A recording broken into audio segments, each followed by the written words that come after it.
الحمد للہ رب العالمین والصلاة والسلام علی خاتم الانبیاء والمرسلین محمد وآلہ وصحبہ اجمعین اما بعد رب اشرح لی صدری ویسر لی امری واحلل عقدۃ من لسانی یفقهوا قولی۔ برادران اسلام، درس قرآن کی اس نشست میں آپ تمام حضرات کا استقبال کرتا ہوں۔ السلام علیکم ورحمۃ اللہ وبرکاتہ۔ درس قرآن سے متعلق آج جو صورت ہے وہ سورۃ الفجر، سورہ نمبر 89 کی 4 سے لے کر 8 تک کی آیتیں ہیں۔ آئیے پہلے ہم ان آیتوں کی تلاوت کرتے ہیں، اس کے بعد ان کا ترجمہ اور تفسیر سنتے ہیں۔ اعوذ باللہ من الشیطان الرجیم، میں اللہ کی پناہ میں آتا ہوں شیطان مردود سے۔ بسم اللہ الرحمن الرحیم، اللہ کے نام سے شروع کرتا ہوں جو بڑا مہربان نہایت رحم کرنے والا ہے۔ واللیل اذا یسر، رات کی قسم جب وہ چلنے لگے۔ هل فی ذالک، کیا اس میں قسم الذی حجر، عقل مند کے لیے کوئی قسم ہے؟ الم ترى، کیا آپ نے نہیں دیکھا؟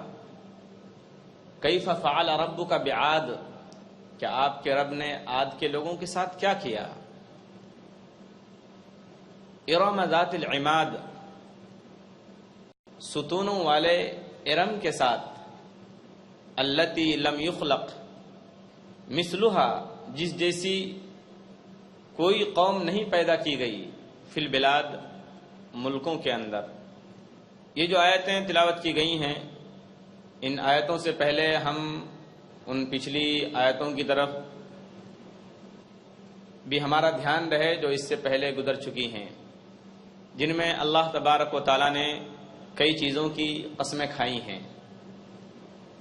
اللہ نے فجر کی قسم کھائی اور 10 راتوں کی قسم، اور جوڑے جانے والے تعداد کی قسم،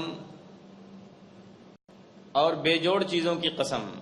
اس کے بعد جو 5ویں چیز ہے جس کی اللہ نے یہاں قسم کھائی ہے وہ رات ہے۔ واللیل، رات کی قسم۔ لیل کے معنی رات کے آتے ہیں۔ اذا یسر، جب وہ چلنے لگے۔ عربی کے اندر سین یا را یعنی سیر، اس کے معنی رات کو چلنا آتے ہیں۔ رات کی قسم جبکہ وہ چلنے لگے، لیکن لفظ سیر خاص طور پر رات کے وقت چلنے کے معنی میں آتا ہے۔ اب یہاں رات کو چلنے کی قسم کھائی جا رہی ہے کہ رات کی قسم جب وہ چلنے لگے، اس کا مطلب کیا ہے؟ ظاہر بات ہے چلنا، سیر رات کے جانے کی صورت میں بھی ہوتا ہے اور جب رات آتی ہے اس وقت بھی۔ تو یہ لفظ رات کے جانے کے لیے بھی آتا ہے جب رات رخصت ہوتی ہے اور دن آتا ہے، اور یہ لفظ سیر اس وقت بھی ہوتا ہے استعمال جب دن نکل جاتا ہے اور رات آنے لگتی ہے۔ اب اللہ تبارک و تعالیٰ نے یہاں رات کی قسم کھائی ہے کہ جب وہ چلنے لگے۔ جب آپ دوسری جگہ قرآن پاک کی دوسری آیتوں کی تلاوت کریں گے تو آپ کو یہ بات ملے گی کہ اللہ تبارک و تعالیٰ نے دوسری جگہوں پر دوسری طرح سے قسم کھائی ہے۔ چنانچہ اللہ تبارک و تعالیٰ نے سورہ مدثر، سورہ نمبر 74 آیت نمبر 33 کے اندر فرمایا ہے واللیل اذا ادبر، اور رات کی قسم جب وہ پیچھے ہٹنے لگے۔ اور سورہ تکویر، سورہ نمبر 81 آیت نمبر 17 کے اندر اللہ تعالیٰ نے فرمایا واللیل اذا عسعس، اور رات کی قسم جب وہ جانے لگے۔ بہرحال رات کے جانے کی بھی چاہے قسم ہو، چاہے رات کے آنے کی قسم ہو، اس میں اللہ تبارک و تعالیٰ نے عقل مندوں کے لیے نشانی رکھی ہے۔ وہ نشانی کیا ہے اس کا ذکر آگے آئے گا۔ سب سے پہلا سوال یہ پیدا ہوتا ہے کہ یہ کون سی رات ہے؟ کوئی خاص رات مراد ہے جس کی اللہ قسم کھا رہے ہیں کہ جب وہ رات آئے اس رات کی قسم، یا جب وہ رات جانے لگے اس رات کے جانے کے وقت کی قسم؟ بعض علماء تفسیر نے اس رات سے مزدلفہ کی رات مراد لیا ہے، جب حجاج کرام عرفات سے نکل کر عرفات کے میدان سے مغرب کے وقت جب وہ نکلتے ہیں اور مزدلفہ آتے ہیں وہ رات مراد لیے ہے. لیکن اکثر و بیشتر جو بڑے مفسرین ہیں جیسے امام قرطبی رحمۃ اللہ علیہ وغیرہ، ان لوگوں نے کہا ہے کہ اس سے عام رات مراد ہے. کوئی بھی رات آتی ہے یا کوئی بھی رات جاتی ہے، اس رات کے آنے اور جانے میں اللہ تبارک و تعالیٰ کی طرف سے عقل والوں کے لیے، جو لوگ عقل مند ہیں، جو عقل رکھتے ہیں، ان کے لیے اس بات کی نشانی موجود ہے کہ ہر چیز اللہ کی طاقت میں ہے اور اللہ کی قدرت میں ہے. اور بالکل اسی طریقے سے قیامت بھی اللہ کی طاقت اور قدرت میں ہے. جس طریقے سے رات اور دن آتے جاتے ہیں، اسی طریقے سے قیامت بھی ایک دن آ کر رہے گی. تو امام قرطبی رحمۃ اللہ علیہ اور دوسرے بڑے مفسرین نے یہ کہا ہے کہ اس رات سے کوئی خاص رات مراد نہیں ہے، عام رات مراد ہے. اب ہم دیکھیں اس آیت کی تفسیر کہ اللہ رات کی قسم کھا رہے ہیں اور شرط لگ رہی ہے اذا یسر، جب وہ چلنے لگے، یعنی جب رات رخصت ہونے لگے، جب رات کے چلنے کا وقت قریب ہو، اس کی اللہ قسم کھا رہے ہیں. کیوں؟ یہ بتانے کے لیے کہ ساری چیزیں اللہ تبارک و تعالیٰ کی قدرت اور طاقت میں ہیں اور ہر چیز کا اللہ نے ایک نظام اور سسٹم متعین کر دیا ہے. اس سسٹم کے اور نظام کے تحت وہ چیز آتی اور جاتی ہے. یہ انسان کے اپنے اختیار میں نہیں ہے کہ رات اور دن انسان کے اختیار سے آئے اور جائے. بالکل اسی طریقے سے اللہ تبارک و تعالیٰ نے قیامت کے دن کو بھی اپنے ساتھ خاص رکھا ہے. اس کا وقت وہی جانتا ہے، مخلوق میں سے کوئی نہیں جانتا کہ کب قیامت آئے گی اور کب جائے گی. اس آیت سے اللہ تبارک و تعالیٰ نے ان لوگوں کو سمجھانے کی کوشش کی ہے جو قیامت کو بہت دور سمجھتے ہیں. وہ یہ سمجھتے ہیں کہ اگر قیامت آئے گی بھی تو یہ ابھی اتنی دور ہے کہ اس کا ڈر اپنے ذہنوں میں پہلے سے بٹھا لینا کوئی عقل مندی کی بات نہیں ہے. اللہ ان کو سمجھا رہے ہیں کہ دیکھو یہ دنیا انجام کے اعتبار سے بالکل اسی طرح سے قریب آ گئی ہے، اپنے انجام کے اعتبار سے اسی طرح سے قریب آ گئی ہے جس طریقے سے فجر کے بعد انتظار ہوتا ہے کہ کب صبح کی سفیدی ظاہر ہو اور اندھیرا ختم ہو جائے. جس طریقے سے سحر کے بعد یعنی فجر کے بعد صبح کے وقت کا انتظار تھوڑی ہی دیر کرنا پڑتا ہے، بس سفیدی ظاہر ہوئی صبح کی اور رات کی اندھیری ختم ہو گئی. یہی حال قیامت کا بھی ہے. انسان اپنے محدود ذہن سے قیامت کو منٹوں میں اور سیکنڈوں میں ناپتا ہے کہ لاکھوں سال سے دنیا آباد ہے اور اس دنیا نے اپنے اندر انسانوں کو، جانوروں کو، چرند پرند کو، سب کو ٹھکانہ دے رکھا ہے. تو کیا اس پر کوئی ایسی آفت آ سکتی ہے، کوئی ایسا وقت آ سکتا ہے کہ دنیا کا سارا نظام الٹ پلٹ کر رہ جائے؟ تو انسان کو اللہ سمجھا رہے ہیں ہاں ایسے ہی ہوگا. ہم نے دنیا کا نظام ایسے ہی بنا رکھا ہے کہ اس کا نظام ایک وقت بالکل الٹ پلٹ کر رکھ دیا جائے گا. تو اللہ نے انسان کو سمجھایا ہے کہ دیکھو تم نے جو اپنے محدود پیمانے بنا رکھے ہیں ناپنے کے، گھنٹوں، منٹوں اور سیکنڈوں اور مہینوں کے، اس سے ہٹ کر اس بات کو سوچو کہ میری طاقت میں سب کچھ ہے. میں جب چاہوں اس دنیا کا نظام توڑ پھوڑ کر قیامت برپا کر سکتا ہوں. اس کو دور مت سمجھو، یوں سمجھو کہ صبح کی سفیدی ظاہر ہوئی اور رات کا اندھیرا ختم ہو گیا. ان ساری باتوں کو ذہن میں رکھ کر اب اس آیت کو پڑھیے. واللیل اذا یسر، رات کی قسم جب وہ چلنے لگے. بالکل یہی حال قیامت کا بھی ہے کہ انسان اس دنیا کو رات کے اندھیری کی مانند سمجھے. اچانک قیامت کی صبح ظاہر ہوگی اور سورج روشن ہو جائے گا. اس کے بعد جو آیت ہے حل فی ذالک قسم لذی حجر، کیا اس میں عقل مند کے لیے کوئی قسم ہے؟ حجر کے معنی آتے ہیں روکنے کے. اس میں لفظ حجر استعمال ہوا ہے. حجر کے معنی آتے ہیں روکنا.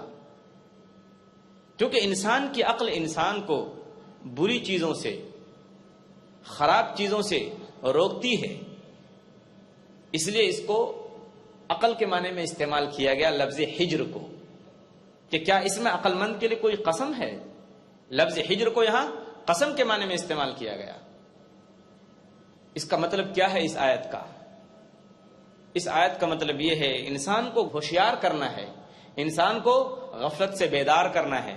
اللہ تعالیٰ انسان سے کہہ رہے ہیں کہ انسانوں، تم کو ہم نے عقل جیسی نعمت دی ہے اتنی بڑی، جس کے ذریعے تم اچھے اور برے کے اندر فرق کرتے ہو، اچھائی اور برائی کے اندر تمیز کرتے ہو، اچھائی کو اپنا لیتے ہو اور برائی کو چھوڑ دیتے ہو۔ تو ہم نے تم کو عقل جیسی اتنی بہترین نعمت دی ہے، تم اس کا صحیح استعمال کرو۔ تمہارے آگے پیچھے آسمان اور زمین کے چاروں طرف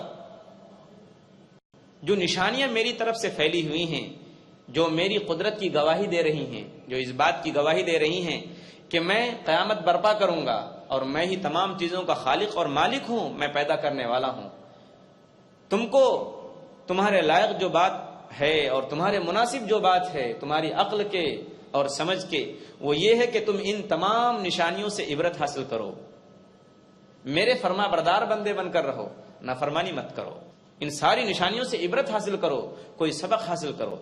اس ضد پر مت اڑے رہو کہ جب وہ چیز سامنے آ جائے گی تب ہم مانیں گے اور ہم سمجھیں گے کہ جن لوگوں نے ہم کو بتایا تھا کہ قیامت آئے گی ان لوگوں نے صحیح کہا تھا۔ اس وقت تمہارا ایمان لانا، تمہارا میری بات پر یقین کرنا تم کو کوئی فائدہ نہیں دے گا۔ اس وقت افسوس اور پچھتاوے کے سوا تمہارے ہاتھ میں کوئی چیز نہیں آئے گی۔ گیا وقت پھر ہاتھ آتا نہیں۔ پچھتاوے سے کیا ہو جب چڑیا چگ گئی کھیت، اس وقت تم کو پچھتانے سے کوئی فائدہ نہیں ملے گا۔ جب ہماری طرف سے آخری وقت آ پہنچے گا، یعنی قیامت آ جائے گی، تو جو تم کو ہم نے عقل دی ہے، جو سمجھ دی ہے، اچھائی اور برائی کے اندر جو فرق کرنے کی صلاحیت دی ہے، اس کو استعمال کرو اور ان ساری چیزوں سے تمہارے گرد و پیش اور خود تمہاری ذات کے اندر جو میری نشانیاں ہیں ان نشانیوں سے عبرت حاصل کرو اور میرے نیک بندے بن کر رہو۔ یہ اللہ تبارک و تعالیٰ نے اس آیت کے اندر بیان فرمایا ہے کہ حل فی ذالک قسم الذی حجر، کہ جو باتیں ہم نے بتائی ہیں اور جو نشانیاں ہم نے انسان کو دکھائی ہیں اور انسان کے لیے رکھی ہیں، وہ نشانیاں انسان کو زبان حال سے منزل مقصود کا پتہ بتا رہی ہیں۔ اس کے بعد اللہ تبارک و تعالیٰ نے ان چیزوں کی قسم کھانے کے بعد اور انسان کو غفلت سے بیدار کرنے کے بعد انسان کو مزید عبرت دلانے کے لیے تاریخی طور پر جو بڑی بڑی قومیں گزری ہیں، طاقتور اور بڑی بڑی عمارت بنانے والی اور لمبائی چوڑائی کے اعتبار سے اپنے وقت کی سب سے ممتاز قومیں جو گزری ہیں، اللہ نے ان قوموں کی مثال بیان فرمائی ہے۔ اس کی مثال کے طور پر اللہ نے سب سے پہلے قوم عاد کی مثال بیان فرمائی ہے۔ الم تر کیف فعل ربک بعاد، کیا آپ نے نہیں دیکھا کہ آپ کے رب نے عاد والوں کے ساتھ کیا سلوک کیا، کیا کیا؟ جو داعی ہیں وہ ان لوگوں کے سامنے یہ بات کہہ سکتے ہیں کہ تمہارے سامنے ہٹلر کا انجام موجود ہے، کیا تم نے غور نہیں کیا، کیا تم نے نہیں سوچا، کیا تم نے نہیں دیکھا؟ بالکل اسی طریقے سے اللہ تبارک و تعالیٰ مکے والوں سے کہہ رہے ہیں کہ کیا تم نے غور نہیں کیا کہ عاد کا اور سمود کا اور فرعون کی قوم کا انجام تمہارے سامنے ہے، یعنی تاریخی طور پر یہ بات ثابت ہے کہ ان قوموں کا کیا حشر ہوا۔ تو اس کے لیے سب سے پہلے ذکر اللہ تبارک و تعالیٰ نے قوم عاد کا کیا ہے۔ یہ عاد وہ قوم تھی جس کا ذکر اللہ تبارک و تعالیٰ نے قرآن پاک کی 9 سورتوں میں کیا ہے۔ یہ قوم بہت بڑی طاقتور قوم تھی۔ اللہ نے ان کی صفت بھی آگے بیان کی ہے کہ ان جیسی کوئی قوم اس زمانے میں موجود نہیں تھی۔ ڈیل ڈول کے حساب سے، جسمانی طاقت کے حساب سے اور بڑی بڑی بلند عمارتیں بنانے کے حساب سے یہ بلڈر قوم تھی، کوئی قوم نہیں تھی۔ لیکن اللہ تبارک و تعالیٰ نے ان کا کیا حشر کیا، اس سے لوگوں کو عبرت حاصل کرنا چاہیے۔ یہ قوم عاد یمن اور حضرموت کے درمیان ایک جگہ ہے، یہ قوم وہاں آباد تھی۔ احقاف کا علاقہ ہے، حضرموت اور یمن کے بیچ میں یہ قوم وہاں آباد تھی۔ یہ قوم حضرت نوح علیہ السلام کے بعد اور ابراہیم علیہ السلام سے پہلے وجود میں آئی۔ اس قوم کے درمیان حضرت ہود علیہ السلام جو اللہ کے چہیتے بندے تھے، اللہ کے نبی تھے، اللہ نے ان کو نبی بنا کر بھیجا تھا۔ لیکن قوم نے ماننے سے، ان کو نبی ماننے سے انکار کر دیا، ان کو جھٹلایا، سرکشی کی، اور ان سے یہ تک کہا کہ تم جس عذاب کا ذکر کرتے ہو وہ عذاب لاتے کیوں نہیں ہو؟ فَأْتِنَا بِمَا تَعِدُنَا إِن كُنتَ مِنَ الصَّادِقِينَ، تم ہمارے پاس وہ عذاب لے کر آؤ جس کی تم ہمیں دھمکی دے رہے ہو اگر تم سچے ہو۔ حضرت ہود علیہ السلام نے قوم کو بہت ڈرایا کہ دیکھو اللہ کا عذاب بالکل برحق ہے، وہ آ کر رہے گا۔ تو جو لوگ نافرمان ہوتے ہیں ان کو آخرت میں جو عذاب ملنا ہے وہ تو ملے گا ہی، لیکن کبھی کبھی دنیا میں بھی اللہ تبارک و تعالیٰ لوگوں کی عبرت کے لیے ان کو سخت سزائیں دیتے ہیں، عذاب بھیجتے ہیں۔ قوم عاد کو اللہ تبارک و تعالیٰ نے 7 رات اور 8 دن مسلسل تیز آندھی کا عذاب بھیجا، جس سے پوری کی پوری قوم، جیسا کہ ابن کثیر رحمۃ اللہ نے لکھا ہے، ان کے دھڑ الگ ہو گئے اور سر الگ ہو گئے، قوم کا کوئی بھی آدمی نہیں بچا سوائے ان لوگوں کے جو حضرت ہود علیہ السلام پر ایمان لا چکے تھے۔ اللہ تبارک و تعالیٰ نے ان کو بچا لیا۔ اللہ نے اس واقعے کا ذکر کیا ہے سورہ حاقہ سورہ نمبر 69 آیت نمبر 6 تا 8۔ اللہ تبارک و تعالیٰ فرما رہے ہیں فَأَمَّا عَادٌ فَأُهْلِكُوا بِرِيحٍ صَرْصَرٍ عَاتِيَةٍ، جہاں تک قوم عاد کا تعلق ہے تو اللہ تبارک و تعالیٰ نے ان کو سخت اور تیز آندھی کے ذریعے برباد اور ہلاک کر کے رکھ دیا۔ سخرها علیہم 7 لیال و8 ایام حسوما، کہ جس ہوا کو ان کے اوپر 7 رات اور 8 دن تک مسلسل اللہ نے مسلط رکھا، کنٹینیو۔ فطر القوم فیہا سرعا، اللہ نے اس کا کیا نقشہ کھینچا ہے، لہذا تم دیکھتے قوم کو کہ وہ کھوکھلے کھجور کی جو جڑیں ہوتی ہیں، کھوکھلی جن کو جڑ سے اکھاڑ دیا گیا ہو، ان کی طرح ہو گئے تھے۔ فہل تری لہم من باقیہ، تو کیا تم کو ان میں سے کوئی آدمی بھی باقی نظر آ رہا ہے؟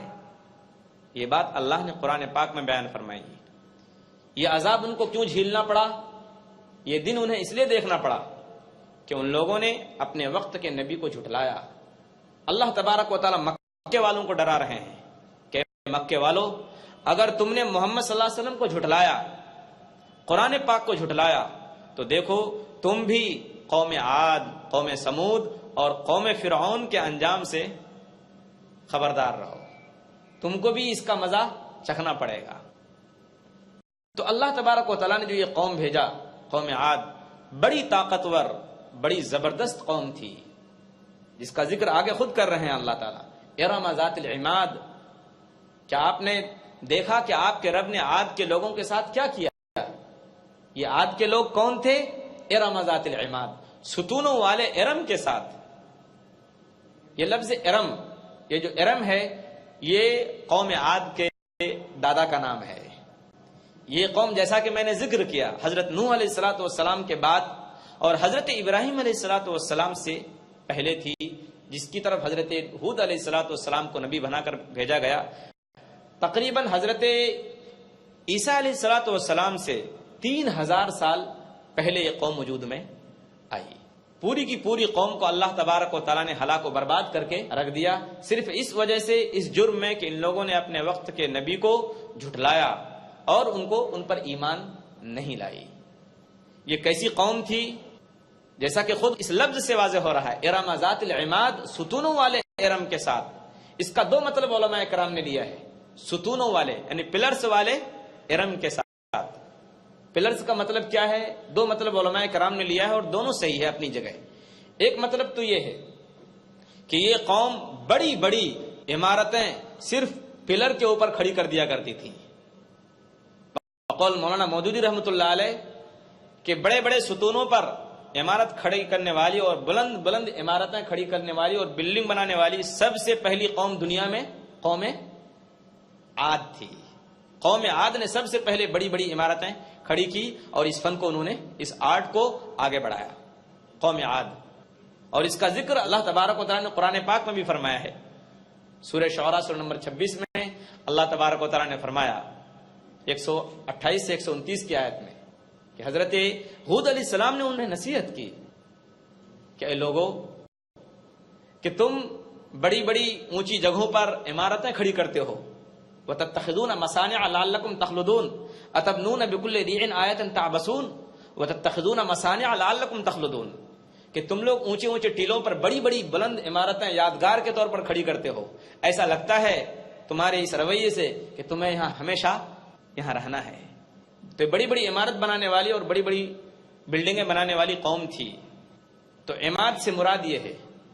اور دوسرا مطلب علماء تفسیر نے یہ لیا ہے کہ عماد کا مطلب ان کا جو جسم تھا، ان کی جو باڈی تھی وہ بہت بلند تھی، یہ بڑے ڈیل ڈول والے لوگ تھے، بہت اونچے قد و قامت کے لوگ تھے، حتیٰ کہ یہ فخر اور گھمنڈ میں آ کر کہا کرتے تھے کہ من اشد منا قوہ، کہ ہم سے زیادہ طاقتور قوم کون ہے، ہم سے زیادہ طاقتور کوئی ہے؟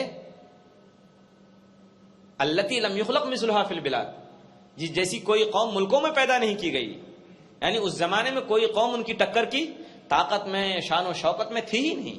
طاقت کے گھمنڈ میں اور قد و قامت کے گھمنڈ میں وہ کہا کرتے تھے کہ من اشد منا قوہ، ہم سے زیادہ طاقت والی قوم کون سی ہے؟ اللہ تبارک و تعالیٰ نے یہ بات سورہ حامیم سجدہ سورہ نمبر 41 آیت نمبر 15 کے اندر بیان فرمائی ہے، من اشد منا قوہ، ہم سے زیادہ طاقت والا کوئی ہے؟ اللہ نے جواب دیا، آگے اسی آیت کے اندر ہے اولم یروا ان اللہ الذی خلقہم هو اشد منہم قوہ، کیا ان لوگوں کو نہیں معلوم کہ وہ اللہ جس نے ان کو پیدا کیا ہے وہ ان سے زیادہ طاقت والا ہے، وہ ان سے زیادہ قوت والا ہے۔ تو بڑی بڑی طاقت والوں کا گھمنڈ چکنا چور ہو گیا، نہ گورے سکندر نہ ہے قبر دارا، مٹے نامیوں کے نشاں کیسے کیسے، جو بڑے بڑے لوگ تھے ان لوگوں کا نام و نشان ختم ہو گیا۔ بعض علماء تفسیر فرماتے ہیں کہ اگر اسلامی کتابوں میں ان لوگوں کا نام نہ ہوتا تو لوگ جانتے بھی نہیں کہ قوم عاد کوئی قوم تھی، قوم سمود بھی کوئی قوم تھی۔ اللہ نے ان کا نام محفوظ رکھا لوگوں کی عبرت کے لیے۔ دعا کیجیے اللہ تبارک و تعالی ہمیں اور آپ کو قرآن پاک کی صحیح سمجھ نصیب فرمائے اور قرآن پاک سمجھ کر پڑھنے کی توفیق عطا فرمائے۔ میں اسی پر اپنی بات ختم کرتا ہوں، وآخر دعوانا ان الحمدللہ رب العالمین۔